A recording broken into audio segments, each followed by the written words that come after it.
because I share some of the feelings that Tyler Durden represents, right? But then I'm also like, but that's not the answer, right? It's a feeling, but that's not the answer. If you're 22 and you're dating Marla Singer, you might as well just snap your fingers and turn 27 and broke. Like, I'm so serious. So I was telling Alex earlier, I don't want this to be just a standard structured movie review. This is an old, super well established movie, cult classic. I would like to just talk about it, have a conversation about what we like about it, how it made us feel, how we can relate it to our own personal lives, and we'll just go from there. Especially since it was your suggestion. No, it was Will's. No, it actually wasn't. This is the first video well, we've maybe made good that ideas. a viewer suggested, and we need to give him full credit. Oh, technically true. Yeah. So speaking of Tyler Durden, I was watching the movie last night. I don't recall him ever having another name. Did he go by another name in the movie? Depends on who you're referring to when you say Tyler Durden. Are you talking I about don't know Edward his Norton name. or Brad Pitt? Edward Norton. So when he's in the support groups, he goes by Cornelius, he goes by Rupert, but he's never called another name. He has fake names, but he's never used His real name is Tyler Durden. There is no other name. And I know. But he never used it. He never know. And I just caught that yesterday watching it. Like I said, I caught a lot of things yesterday watching it. I guess because I saw it when I was younger, but I watched the whole movie. I was like, he never actually used his name, so he's been Tyler Durden the whole time. And there's also a lot of other little hints throughout the movie where you kind of like when I first watched it, I didn't know he was a split personality until the end when they revealed it. But this time, watching it through, you kind of see things that gave it away. So it was a different watching. So what were some of the things? And I don't know if you guys saw it or What not were some either. of the things that gave it away for you? There was one thing that kept messing with me. There was like, there'd be a scene, and then all of a sudden there was like a flash, like something was there for like a half a frame, and it did twice. I think it did twice throughout the movie, and then he mentions the job he has where he clipped in the little bit of porn into the movie, so it was kind of fitting. I never noticed it the first time watching it, but there's like at least two scenes where it's a regular scene and then all of a sudden something flashes through, like it's like on the underside of the scene or something. What do you think the purpose of that is? Do you think, is there some sort of analogy there for Tyler's character? I couldn't really think of why that's included. Well, the way I interpreted it was a little bit of a hint that he was breaking, or that he was broken, or that he wasn't on. It felt almost like a glitch, you know. He was glitching into that other personality because both times it happened, it was after he met him on the plane. Actually, Tyler Durden after he originally Tyler Durden split. appears pretty early on, before he meets him on the plane. When he's talking to the doctor about insomnia, there's a quick flash. Well, you see, maybe that was one of the flashes that I saw. Like I said, there was a couple flashes throughout the movie that I noticed. I think you also just see him like walk past in an airport. He's on an escalator, yeah. Yeah, because I thought, oh yeah, it actually shows him, yeah. Because in that first meeting scene, I thought that Tyler must be somehow like following the narrator, or there's like, what is the connection here? Why has he seen this person multiple times? Like statistically, this should not be the case. Of course, there is a reason, but you don't find out till later.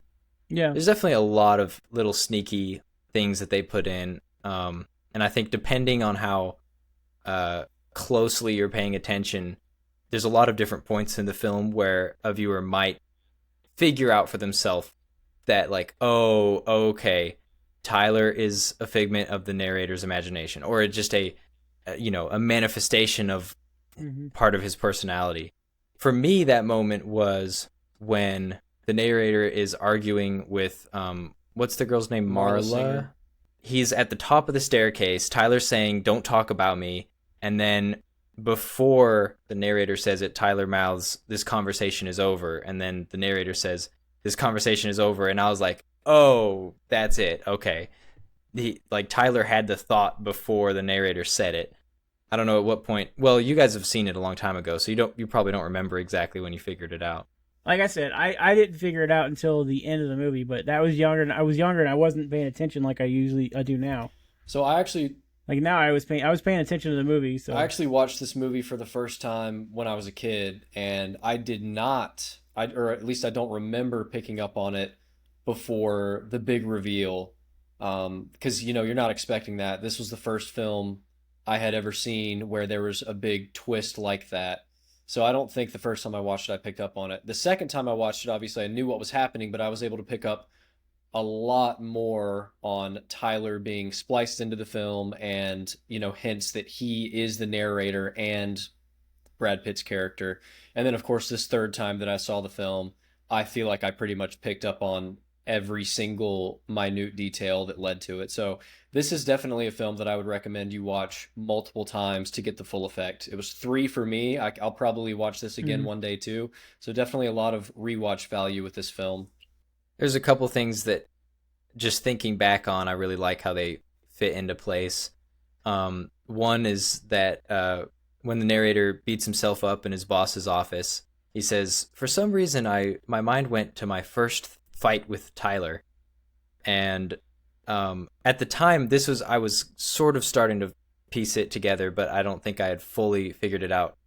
But it's, of course, because he was fighting himself in that first fight. And then the other thing was when he calls Marla for the first time and just basically calls her and then just leaves the phone with the line still going and walks away. And then Tyler comes and picks it up.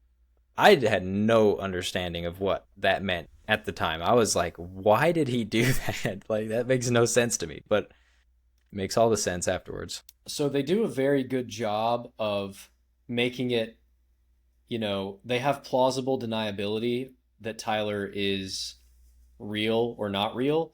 For example, when the men are referring to the narrator or Edward Norton as Sir, you don't think immediately, oh, they're calling him Sir because he's Tyler Durden and these two characters are the same. You think, oh, they're calling him Sir and referring to him with respect, and he has sort of like a commander role to them because he's close to Tyler Durden. So you think, okay, he's Tyler's right-hand man, so that's why they're referring to him like this. And you don't realize until later, no, that's because he literally founded Project Mayhem and he is Tyler Durden. So that's just one example of how the film sort of covers up, not fully, but enough that they are the same character. We haven't introduced the topic of this video yet officially.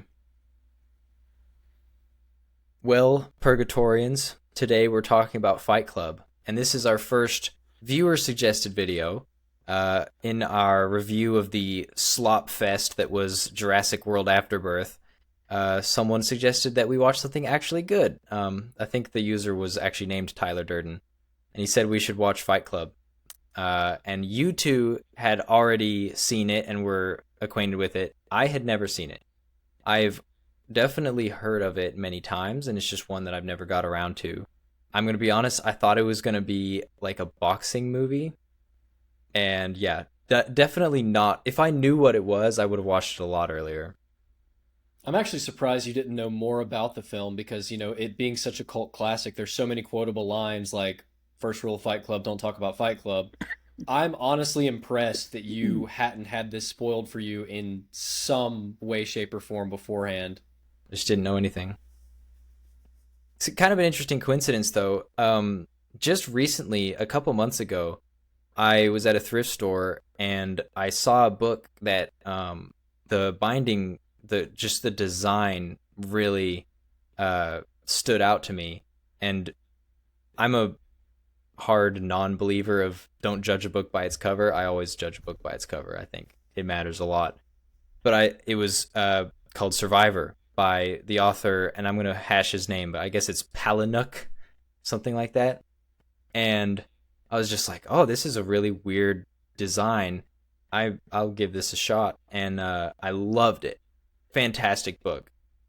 And on the book, on the back, I think it says author of Fight Club. And I was like, oh, okay. And then it wasn't but, a couple months later that, you suggested we watch Fight Club, and I can see Palahniuk's style in this story, like just from reading one of his books, Survivor. His style is so distinctive and so unique that it bleeds into this work a lot, which I think that's generally a really good thing if you can tell that quickly. But yeah, Survivor has this like it's narrated by in the first person, and it has a very sarcastic, irreverent, just sort of cynical tone the whole way through. And it has a lot of like sexual themes and themes of personal meaning and being like not feeling like you belong in society. And I mean, this is not a comparison video, and you guys haven't read Survivor, so won't spend a bunch of time on it. But I probably could make a whole video just comparing Fight Club and Survivor and all the similar things in both. Yeah, I want to take this video in a little bit of a different direction. This film has been popular for over 20 years at this point. There's probably thousands of reviews, thousands of videos about the film. I would like to try to relate this, in ways that maybe people haven't done before. I think that every man, or at least most men at some point, have lived in a similar situation to Tyler Durden. It's part of like a character development for a young man living in some old, dilapidated, broken down, just disgusting place beside a factory or some chemical plant. And I have actually lived in a place like this before. There was literally water leaking from the light fixtures. There was no bathroom ceiling. There was mold and just all around generally not a good place. It was an old, genuinely falling in house. And funnily enough, after I lived in this place, I passed my lease off to Kevin. I don't know if he even wants to talk about this, but yeah, I was wondering if you were talking about that place. Yeah, I definitely am. Yeah. So me and Kevin at certain points in our lives, Place was a shithole. we have lived in honestly a very similar situation to Tyler Durden. Like I remember being up at like 3 a.m. trying to tape my leaks, closed so that the water would stop leaking into the lights and leaking into the light switches because I didn't want to die in some horrible electrical fire. That was definitely a character building span of time for myself. I will never live like that again. But I feel like, at least most young men have lived like that before. And, maybe I should have started my own project, Mayhem. I don't know about most. I think most might be a strong word. I would say most young men can relate to some aspect of the film and to like Tyler. I don't know about that specific thing of living in a dilapidated, like, should be foreclosed on structure. I don't know if that's more than 50%. Hey man, you got to do what you got to do to get through school. But I will say, not that I really noticed a lot of similarities between myself and Tyler Durden, but I think that to an extent, you as a young male viewer are actually supposed to relate to these characters. Not necessarily in the sense that what they're prescribing in the film is what they think you should do, but disenfranchised male, the disenfranchised male population is certainly being spoken to with this film. And maybe you guys can help me flesh out exactly how that is taking place. I think it's more of like sort of a cautionary tale where it's being said like, yes, we know that corporations are soulless. Yes, we know that credit card debt is ruining you and it's like a ball and chain and you can never advance. Yes, we know that you're working all these menial jobs like at gas stations and grocery stores and car washes. And yes, you're like the pillar of society, but you're also downtrodden on. Like they're trying to speak to these people, but they're also saying, we understand all these things about you, but we don't want you to go blow up buildings and go literally insane and start nationwide cults. So maybe you guys, like I said, can help me flesh out what you think the actual message of the film is a bit here. I don't have a good answer to this question, and it doesn't help that I've only just recently watched the film and I haven't had like years to sort of ruminate on it. But the impression that I have, and I'll also preface by saying I think that this film probably follows the book very closely. Just based on the stylistic choices and the narration and everything. I haven't read the book, but I read a different book by Palahniuk, and I'm pretty sure this film is very true to the book. And so when I speak about the writers, I'm really not talking about, what's his name? Mhm. Fincher, David Fincher. I'm talking about Palahniuk, what was his intention. And I think that Palahniuk is really just airing out feelings that he has. I think the themes in his writing show that he really does have like a deep-seated just detest. That's not the word I'm looking for. He detests modern society. He hates corporations and boring, predictable lifestyles and just everything that is normal, basically. He has a distaste for. And that's not to say that his works advocate for terrorism or violence or any of that. It's more so just an expression of this frustration that he has with how things work and how everything is so plastic and predictable, and he wants things to be different. I think that's the best way I could describe what I think this story is trying to do. So you're saying it's more of like catharsis? Yeah, description of his view of the world and sort of putting his views onto characters, and yeah, some element of catharsis, some element of just trying to like convey a set of ideas. And I think that's what makes it so strong, is that it's not advocating for terrorism, but it's not advocating for terrorism either, to be honest. It's just kind of showing what a person might feel like and might do if they feel that way. Not advocating for terrorism. So it's saying, I mean, you guys... Put that on a t-shirt. He does it at the end. He is an unreliable narrator, so it's definitely not really the set in stone what actually happens at the end of the film. But what's portrayed to us is that he gets his way. He destroys a bunch of credit card office buildings, and that's a cathartic ending to some extent. I will say, though, there's a huge emphasis on not hurting anyone. So throughout the film, Tyler Durden, the delusion, and Tyler Durden, the narrator, actually both agree that people should not be hurt. I know when Robert Paulson is killed, Tyler Durden, the delusion, says, if you want an omelet, you got to crack a couple eggs. But in terms of like blowing up buildings full of civilians and full of people, and even like killing CEOs, that's not part of Project Mayhem. It's really just destroying the fake credit debt ball and chain-esque things, tying men to these undesirable positions in society. So, despite the extremely violent nature of Fight Club, it's actually almost a pacifist organization in the sense that they're trying to not kill a single person. They may castrate a few people, but they haven't killed anyone. And I think that's actually lost on a lot of people. This film, when people talk about Fight Club, they're like, oh, yeah, you're not supposed to actually like Tyler Durden. He's evil, and Project Mayhem is disgusting overemphasis of masculinity. And that may be true, but they are essentially pacifists who actively try to not kill anyone.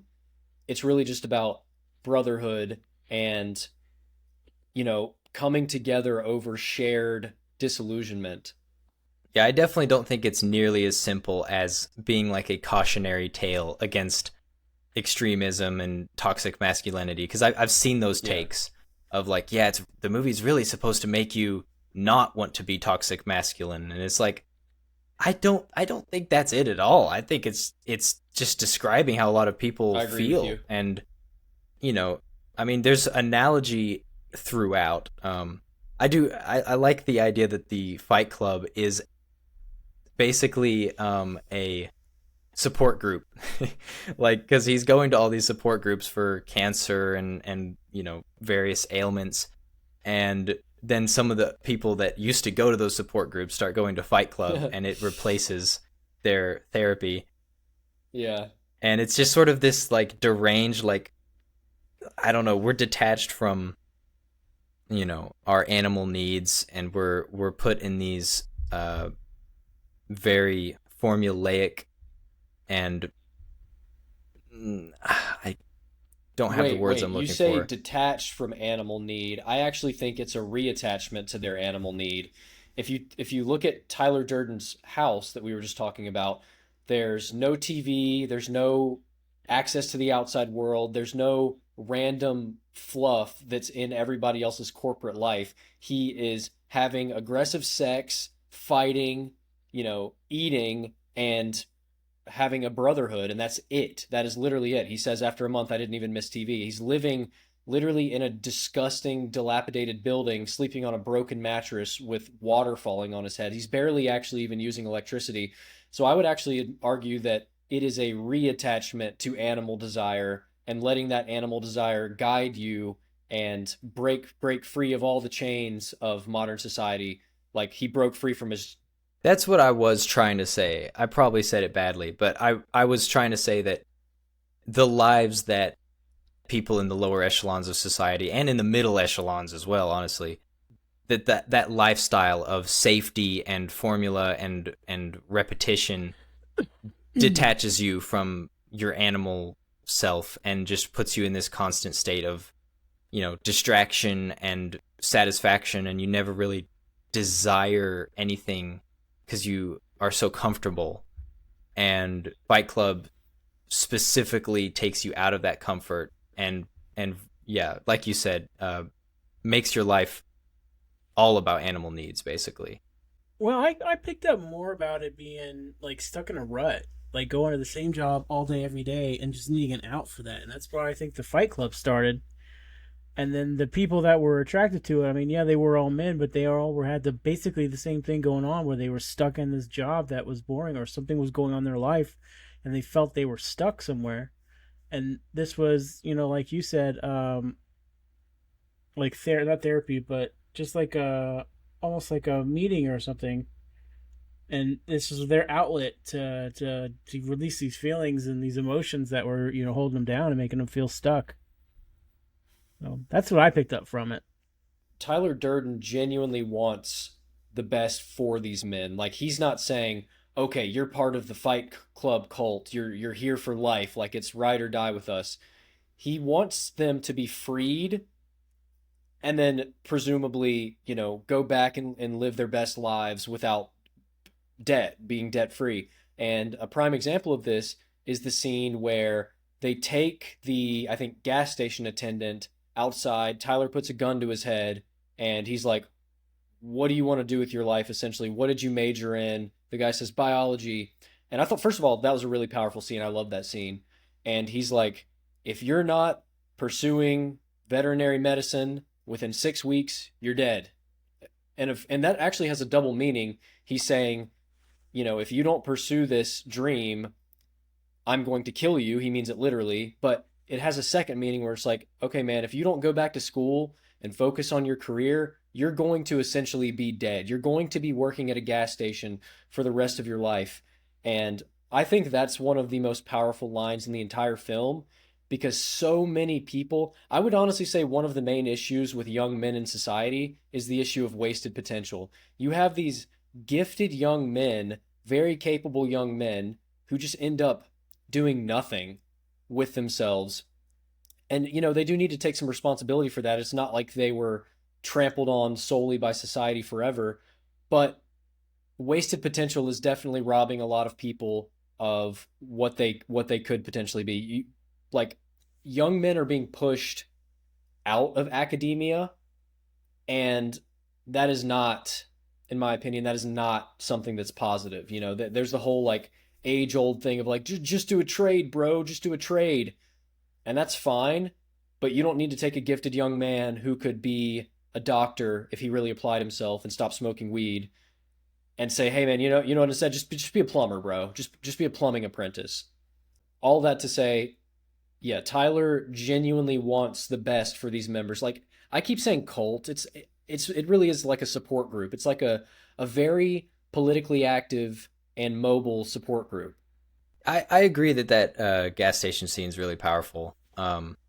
Just the idea of yeah, someone just a regular day, just going to work, hating it. You know, like I hate my job. I can't, you know, I just show up every day and it's the same every day, and I hate it every day. And then all of a sudden, you're being dragged outside. Someone's holding a gun to your head, and it's like, what did you want to do with your life? Now you have to do that again. It's very interesting. I will say Tyler is in some ways inspirational, but I think it's also worth pointing out that the film also shows just how destructive his own ideology is, especially to himself. And so this goes into the side of the film where, you know, okay, people say it's a cautionary tale, and I said it's not as simple as that, but it is to some extent a cautionary tale because it shows the beauty and the ugly of that lifestyle. It shows how it's not healthy, it's not really productive. You know, for all of his talk of bettering the world, what does he actually build or, you know, add to society? All he's really doing is tearing down systems that he doesn't like. What about, for instance, family values? There's no family values in Tyler Durden. That guy's never gonna have a wife and kids, you know, like, and so I think the movie does a good job of simultaneously making you feel inspired by scenes like the gas station employee, but then also kind of disgusted and like, something is missing from the way he's thinking about this. Like, and honestly, I think that works to the film's advantage where it made me look for the issues with that feeling, because I share some of the feelings that Tyler Durden represents, right? But then I'm also like, but that's not the answer, right? It's a feeling, but that's not the answer. So what is the answer? How do, in this world that exists, how do regular people have a good life? How do they find happiness? I mean, that's a question everybody asks themselves at some point. Yeah, that's also a question. It's hard to answer. That's a Yeah, I was question about that's to hard say to that's also a answer. question that I personally can't really answer because I'm on the pursuit of happiness myself, and I'm just doing what I think is going to eventually make me happy, but I don't actually know. But I think it's probably a happy medium. Like it's a little bit of, you know, healthy skepticism of the systems at play in our society, along with, you know, following some preset pathways. Like, for example, let me expand on this a little bit. Tyler says Tyler says to Tyler essentially that he thinks marriage is a scam because this is the first generation of men who have been completely raised by women, and look at all the problems. So do we really need to add another woman to our lives? I don't agree with that. I want to get married 100%. I know things are bad. You know, education wise, I would say potentially 90 to 95% of the teachers in public school and professors that I had were women.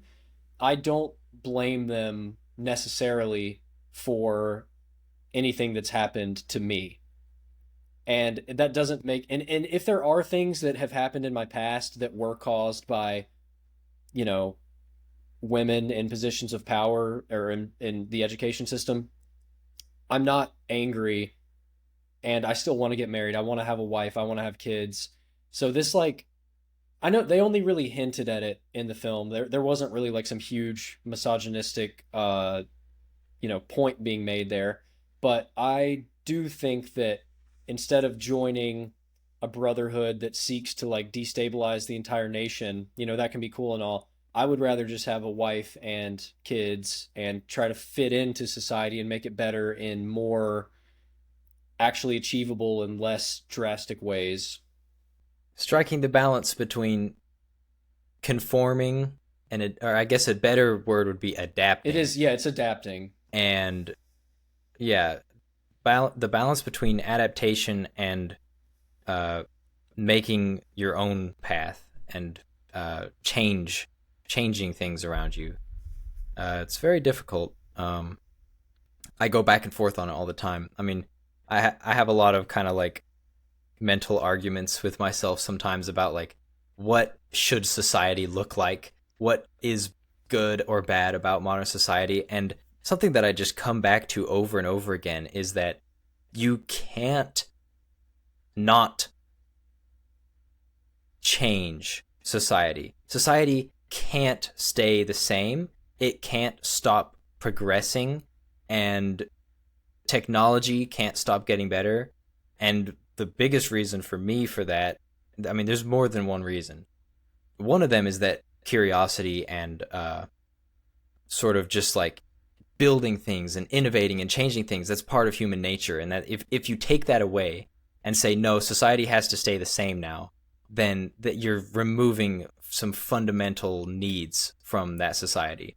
But then another thing is, if you're not advancing, and another society will. And if that society's values don't align with yours, then you will just be destroyed. And so there's this thing that's like, well, it's the same for our own lives. Like, we can look back on how things used to be and get so many lessons from our ancestors, and we can criticize in so many ways how the new way of living is not good. But at the same time, if you don't do the thing, if you don't go to school, work the job, make the money, you're just going to be left behind, and you're just not going to make an impact on society. It's just going to steamroll you. Keep going. Having kids is the big one to me. Like, that is the ultimate, I don't know, ultimate goal. It's this might be controversial, it probably is, but I think that's the most important thing you can do as a human being, is make more human beings. I'm definitely a pro-natalist person. We don't have to get into that right now, but the film doesn't say, like you said, literally says nothing about having children.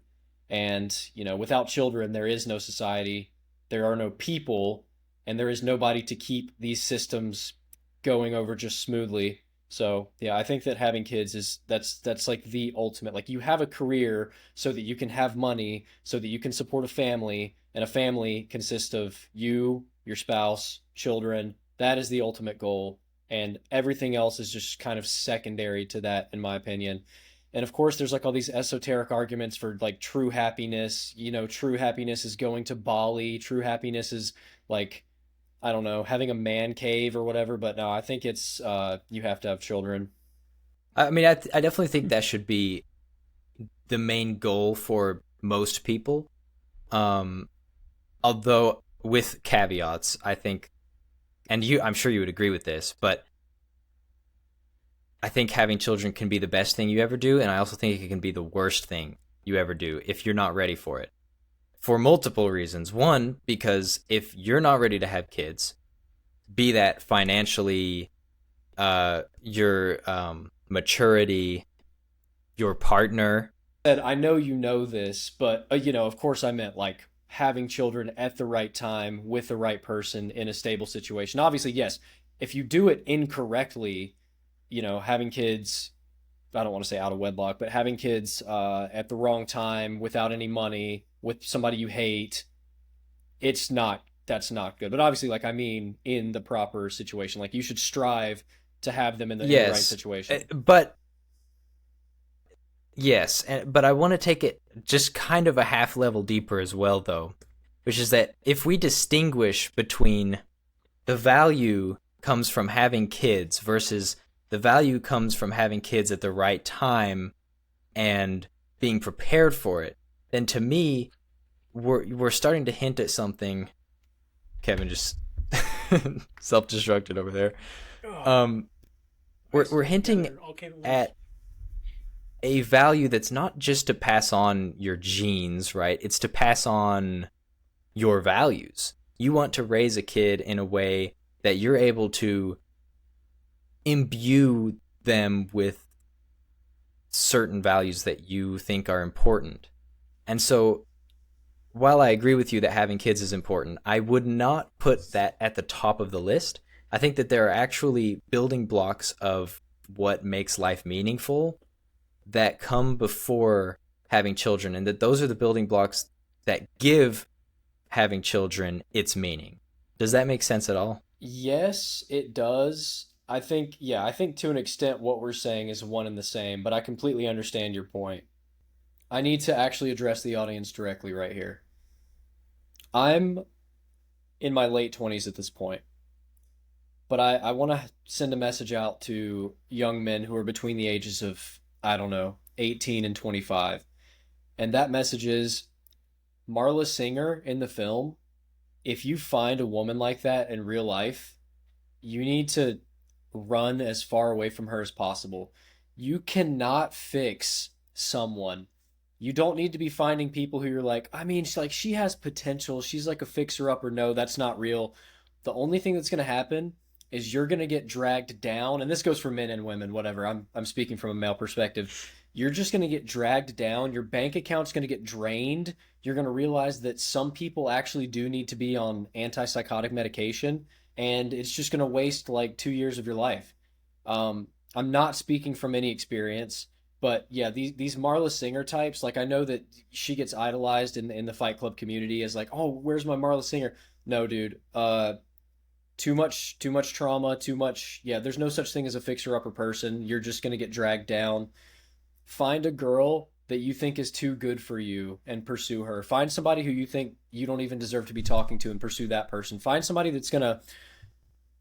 You need to fix yourself first. Look, if you have issues, if you're a guy with issues, fix yourself. Make yourself a hot commodity. And that's the best way I can put that. If you're broken, you don't need to be trying to, waste your time pursuing people who are way better than you. Fix yourself. And if you're already fixed, if you're already as good as you can get, shoot up, man. You don't need to be finding these people like in the gutter and thinking you can like turn them into your future wife. That's not real. Way to inspire the younger generation. Dude, I'm not even trying to inspire them. It's actually a cautionary tale. If you're 22 and you're dating Marla Singer, you might as well just snap your fingers and turn 27 and broke. Like, I'm so serious. But bro, the sex is so good. No, you shouldn't even care about that. That does not affect anything. That's actually a detriment because you're just stuck in this like honey trap for 5 years. I went through that. Okay, phase. Exactly. Hey, speak to the youth, Kevin. You have more experience than me. I got a couple ex Marla Singers. And so you can speak to my point, right? You think that they should not be looking for those types, right? Not intentionally. You're gonna find them regardless, but you don't want to intentionally look for them. Yeah, dude. Trust me, they're fun while it's happening, but once it's over and it's working through your system, you're like, what was I thinking? Dude, so. you shouldn't want your life linked to somebody with that many red flags and that many issues. Like, you realize that to an extent you're connected to this person forever, especially if you put a title on the relationship and you've had a relationship with this person. You're linking yourself to stuff that can only hurt you in the future. Like, if this person is genuinely insane and does not function in society and does not make good decisions and has a really sketchy past, why would you ever want to link yourself to that? Why would you want to link your dynasty to that? And okay, look, this does go for men and women, but again, I'm speaking from my own perspective, so I keep saying whatever. But yeah, like, that's one thing I don't understand. Like, I see so many young men that I interact with, and they're like, hey man, this is my girlfriend. And I just like look at her and do like 5 seconds of analysis. And I'm like, well, your life is going to be screwed up for the next 3 years. You're going to be broke. You're going to sign a lease with somebody that ruins your life. But that's fine, man. I guess that's another part of the character development. But that is my honest to God cautionary tale. Like, if you're like 21, 22, you need to be like trying to find a girl like in church or in the dairy aisle at I don't want to say a grocery store chain that doxes us, but you get the picture. Everybody wants that little meet cute. What does that mean? I think I have no idea. I guess it's supposed to be where you meet somebody randomly and you fall in love, and it's not like online or anything. It's just randomly out in the world. Yep. But for that to ever happen, you have to actually go out into the world. So, Alex, you look so thoroughly disgusted right now. What is going through your head? I don't Okay, feel good. disgusted. It's just the freeze frame. I'm a bit tired. I say you do look a Okay. little pale. Are you okay? Well, I have literally, I have like a literal yellow filter over the lamp here, so I probably look jaundiced. But honestly, at this point, just pretend I'm in Mexico. Okay, You're it's the the same yellow color filter. as your shirt. Yeah, this is not good lighting. But anyways, I am not necessarily going to contradict anything you just said, Will. I will acknowledge though that of course life is made up of gray scales, and there are people who you might not know if they are a Marla, right? When someone is obviously a Marla, when they are like throwing their life down the drain and there's not an ounce of hope in their eyes, yeah, don't mess with that. Don't try to think that you can fix someone that like they're the type of person that's like saying like, yeah, I need you to do this for me or I'm going to kill myself, or basically just like the really wild off the rail stuff like that is not something that you should be trying to fix while being in a relationship with someone. You're tying yourself to them and they're just going to drag you down. I agree. Of course, the grayscales makes it difficult, and I don't have as much experience as Will, and everyone's going to have a different experience in life, but I think mindset is the word that comes to my mind for like the ultimate test of whether or not someone is a Marla or not is not where they are in life, but it's their mindset of where they're going. If you have a discussion with them, maybe, okay, so one thing that can be like a red flag is vaping, right? Someone that vapes all the time. Ooh. When you bring that up, is it like, oh, it's just, it is what it is and I'm going to vape forever all the time? Or is it like, yeah, I'm trying to quit? Or is it like, yeah, a year ago I was doing this much worse substance and now I've been weaning off of that and now I'm only on nicotine. It's a lot better than it was. And then in another year I hope to be off of this. I guess I'm just trying to say like growth mindset is so important. And maybe if I had to disagree with one thing that you said, Will, is the idea of fix your own life first and only then should you enter the dating market. I think sometimes it's okay to find people that are in somewhat similar positions as you are when you still need some work on yourself and to try and work together. It's just so important that you both have that mindset to better yourselves. Because if one of you doesn't have that mindset, it's unlikely that the other person's going to bring both up. Yeah, I won't contest that. I could see myself definitely agreeing with what you've just said.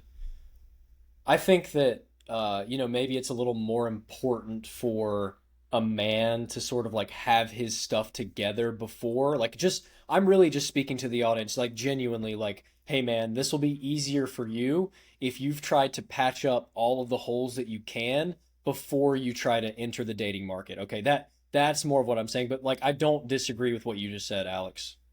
Well, and maybe a different way or like a link between those two ideas is that if you aren't trying to patch up any holes in your life, if you aren't trying to better yourself, then you don't have that growth mindset. Like if you're just like sitting around waiting for the next girlfriend to just, come along and you're not doing anything to like make yourself happy and make your life better, you're not a desirable partner. And so you shouldn't expect people to be wanting to date you. As it's not that I would say it's not that you have to patch all the holes in your life and become the whatever the end goal is. It's that you have to be working towards it. Just the fact, if you're going to the gym, if you're working the job, if you're shaving, or whatever it is, like, Hey, now. hey, well, your beard is beautiful. I I felt mean, like for that people was a like jab. no, I mean for people like me that don't shave and then they look like terrible. All right, hey, you trim your beard every now and then, okay? As long as you're shaving or trimming and doing these things to try to live a better lifestyle, you're already at that point, in my opinion, where you can be entering the dating market. I think it's more about learning from your experiences. Yeah, you're gonna go and you're gonna meet a woman that's gonna tear you apart, but then you got to learn not to go after those kind of women. Don't go back to the same women because it's just gonna tear you apart over and over. I see everybody that you meet, everybody that you come across as an experience. You know, you meet them for a reason. They change your life in some way for the better. Whether you take their bad examples as a reason to not do what they do and to be a better person, or they drag you down with them and you go to a bad place, you come out of that place, you become a better person. Learn from those experiences. Don't keep putting yourself in situations where you're going to lose every time. That's how I see it. I somewhat agree with what you guys are saying. Always work on yourself. Always try to be better. Because you're right. If you don't work on yourself, if you don't try to be a good person or a better person, then no, you're not going to be attractive to anybody. And I agree with that part. And you're right. I mean, everyone's going to make mistakes, and so it's important to be ready to learn from them and grow from them. I want to ask the audience a question. You know, we're going to try to interact with the audience a lot more from now on. You know, we're planning to eventually do a video about dating. You know, it's going to be targeted towards men because we are men and that's the only experience we have. So would you guys be interested in us releasing a video where we talk about, you know, dating, relationships, things like that anytime soon? If so, I mean, feel free to leave a comment. Even just one comment will probably be enough for us to rush that video by like a couple months or weeks. So just let us know. Now, with that being said, we also do want a female perspective. You know, we want to know what it's like for them as well. I assume that online dating is the way it is right now. You know, that's how most people meet. What's their experience like compared to what we go through? We all know what we go through when it comes to dating, but we don't know what a woman goes through. You know, why it's so difficult for us to meet the right woman, probably because they're trying to do the same thing, find the right man. So, we're going to do the show from our perspective because we are men, but we also do want a female's perspective. So any females out there watching these videos, make comments and let us know what it's like. Women don't watch our videos. Maybe give us some help on how to improve our chances, you know? Women don't watch our videos. There was another quote in the film I wanted to talk about a little bit. So the line where Tyler Durden says, self-improvement is... And, you know, as someone who has worked in the fitness industry for years and years at this point... I totally thought that was going a different way. As someone who has... No, not really. You know, sadly, I'm guilty of that. Not guilty of... Self-improvement, if Liar. left, like, without any parameters, is essentially just... And, you know, it's just vanity. Like...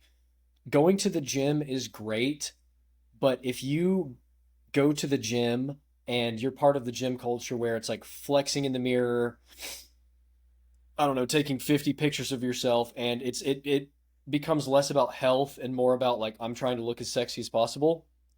I guess there's a time and a place for that, but one of the main critiques I have of gym culture is the extreme vanity. Like, you should be in the gym as something that's supplemental to the rest of your life. You shouldn't be in the gym just to be in the gym flexing in the mirror. Like, you're getting lost at that point. And that's just a little, you know, I don't know, diatribe I wanted to go on. I know you guys probably don't have any too serious thoughts on that, but don't get absorbed in the vanity itself of self-improvement. When you're improving, think about the end goal, which again, for me, that's the wife, that's the kids, that's the career. At that point, like, you're getting too caught up in what's supposed to just be like a launch pad into the actual success. And I do think to an extent, like, stripping yourself of like the modern ideal of self-improvement can be a little bit freeing. I do still think you should go to the gym. I think you should work out. But again, it needs to be because of health and not because of like literally taking hundreds of pictures of yourself, creating a fitness Instagram and creating a fitness Snapchat account and posting on your story all the time. Like, no, that's not like it's cool to be happy with your progress, but you have to keep the bigger picture in mind at all times. You're trying to look good for your potential mate. You're trying to be healthy so that you live longer. Those are the two really big ones. You're not trying to look good for your gym partner. That's all I have to say. No, I feel you there because I've been to I go to the gym not as often as I should. I go once or twice a week. I'm trying to get that up to 4 times, but I'm busy. But there are guys there that I've seen be there for 2-3 hours at a time, and only 30 minutes of that's working out. The rest of the time they're in the locker room doing this little thing in front of the mirror, like you said, just doing that in the mirror, just checking their glutes, their pecs, whatever those little muscle groups are. And I'm just like, why they spend more time looking at themselves than they are improving themselves, and that makes me laugh. I did find it kind of interesting that Jared Leto, the very next year, he was in Requiem for a Dream, and this movie reminds me a lot of Requiem for a Dream. Just sort of in the tone of it. There's kind of a rhythm to both movies. Both movies have like certain like repetitions and just like, I don't know how to put it other than a very steady rhythm. I was thinking about that movie a lot while I was watching it, and then when Jared Leto popped up, I was like, oh my goodness. I wonder if there's any link there. I don't know. I didn't like the scene where he got beat to an absolute pulp. What did you not like about that scene? It was just too brutal. Like, as somebody who also, keeps up with fighting to an extent, fighting as a sport, seeing somebody get pummeled like that, like, you understand that's life-altering damage. Like, he's never going to be the same. I know it's just a movie, but just the meaty thwacks every time he got hit and knowing that irreparable brain damage is taking place, it just made my skin crawl. I thought he was going to be dead. I was fully anticipating that to be a death.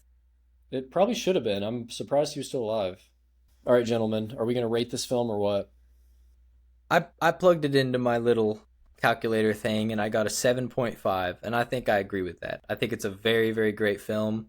I would probably say A+.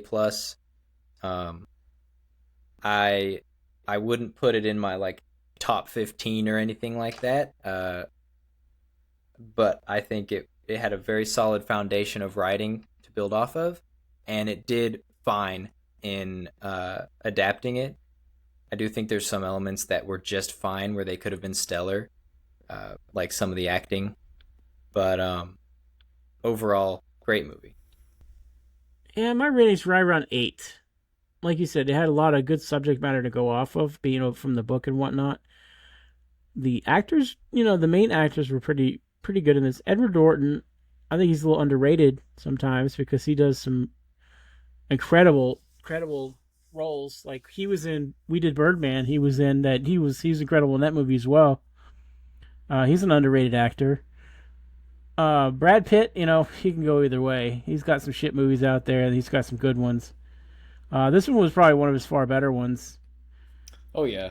I don't really know a lot of the other actors in this movie, but there was a couple of ones that hit me as, probably pretty good. The guy who played Bob, he was a weird cat, so he played that role pretty well. Bro. Do you not know Meatloaf? Yes. Was that Meatloaf? Okay.